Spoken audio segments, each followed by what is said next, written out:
प्रदेश में 2027 विधानसभा चुनाव जैसे जैसे नजदीक आ रहा वैसे वैसे राजनीतिक दलों ने अपनी अपनी बिसात बिछाने शुरू कर दी है। अभी चुनाव में वक्त है, लेकिन सीटों को लेकर सियासी बयानबाजी अभी से तेज हो गई है। और इस बीच समाजवादी पार्टी प्रमुख अखिलेश यादव का एक सोशल मीडिया पोस्ट अब उन्हीं के लिए सिरदर्द बनता दिखाई दे रहा है। आखिर अखिलेश यादव ने ऐसा क्या लिखा जिसके वजह से पूरा एनडीए एक सुर में उनके खिलाफ खड़ा दिखाई देने लगा। नमस्कार, आपका स्वागत है टीवी 24 नेटवर्क में और मैं हूं आपके साथ पूनम यादव। 18 अगस्त की शाम अखिलेश यादव ने सोशल मीडिया पर एक पोस्ट किया। इसमें उन्होंने दावा किया कि उन्हें सूत्रों से बीजेपी के सहयोगी दलों के संभावित सीट बंटवारे की जानकारी मिली है। अखिलेश ने लिखा कि अपना दल को 19 सीट, आरएलडी को 73 सीट, निषाद पार्टी को 31 और सुहेलदेव भारतीय समाज पार्टी यानी सुभाषपा को 29 सीटें मिल सकती हैं। अब अखिलेश यादव ने ये आंकड़े भले ही तंज के तौर पर सामने रखे हों, लेकिन उनका ये दाव उल्टा पड़ता दिखाई दे रहा है, क्योंकि एनडीए के अलग अलग घटक दलों ने एक के बाद एक अखिलेश यादव को जवाब देना शुरू कर दिया है। सबसे पहले सुभाषपा प्रमुख ओम प्रकाश राजभर ने अखिलेश यादव पर जमकर हमला बोला। राजभर ने साफ शब्दों में कहा कि अखिलेश यादव को पहले अपने गठबंधन की चिंता करनी चाहिए। उन्होंने तंज भरे शब्दों में कहा कि एनडीए में कौन कितनी सीट पर चुनाव लड़ेगा, इसका फैसला अखिलेश यादव नहीं करेंगे। राजभर यहीं नहीं रुके, उन्होंने समाजवादी पार्टी की अंदरूनी स्थिति पर भी सवाल खड़े किए और कहा कि अखिलेश यादव दूसरों के गठबंधन की चिंता करने के बजाय अपने गठबंधन पर ध्यान दे। अब बात करते हैं आरएलडी प्रमुख जयंत चौधरी की। पिछले कुछ हफ्तों से अखिलेश यादव लगातार जयंत चौधरी को निशाने पर लेते हुए दिखाई दे रहे हैं। 2024 में जयंत चौधरी ने इंडिया गठबंधन से अलग होकर एनडीए का साथ दिया था।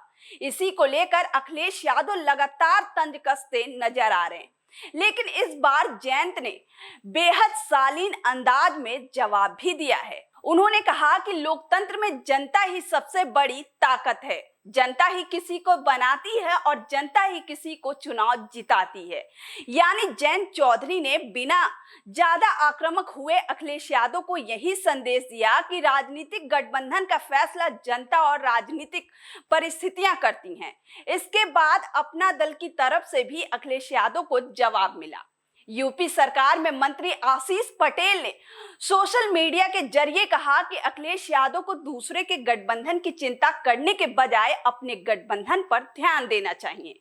यानी एक के बाद एक एनडीए के सहयोगी दल अखिलेश यादव को यही समझाते नजर आ रहे हैं कि अपने गठबंधन की चिंता कीजिए, हमारे गठबंधन की चिंता मत कीजिए। हालांकि निषाद पार्टी के संजय निषाद अपनी सीटों और आरक्षण जैसे मुद्दों को लेकर बीजेपी के सामने लगातार अपनी मांग रख रहे हैं, लेकिन उनका कहना भी साफ है कि उनकी बातचीत गठबंधन के अंदर है। वो खुद को एनडीए का मजबूत सहयोगी बताते हैं और कहते हैं कि उनकी पार्टी की मांगे सरकार के सामने हैं, गठबंधन के खिलाफ नहीं। यानी सीटों को लेकर सहयोगी दलों की अपनी अपनी मांग जरूर है, लेकिन अखिलेश यादव के पोस्ट के बाद जिस तरह से एनडीए के अलग अलग नेता एक साथ दिखाई दिए, उससे एक बात तो साफ है कि फिलहाल सहयोगी दल बीजेपी और योगी मोदी नेतृत्व के साथ खड़े नजर आ रहे हैं। अब दूसरी तरफ नजर डालिए समाजवादी पार्टी और कांग्रेस के गठबंधन पर। यहाँ भी सीट शेयरिंग को लेकर बातचीत आगे बढ़नी है।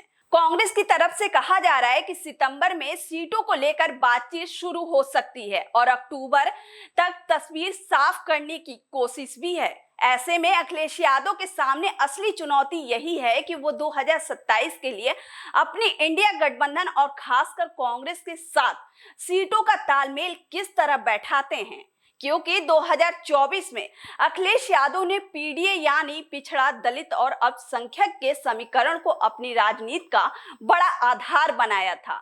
लोकसभा चुनाव में इसका असर भी देखने को मिला, लेकिन अब सवाल 2027 के विधानसभा चुनाव का है कि क्या अखिलेश यादव का पीडीए फॉर्मूला 2027 में भी उसी तरह काम करेगा?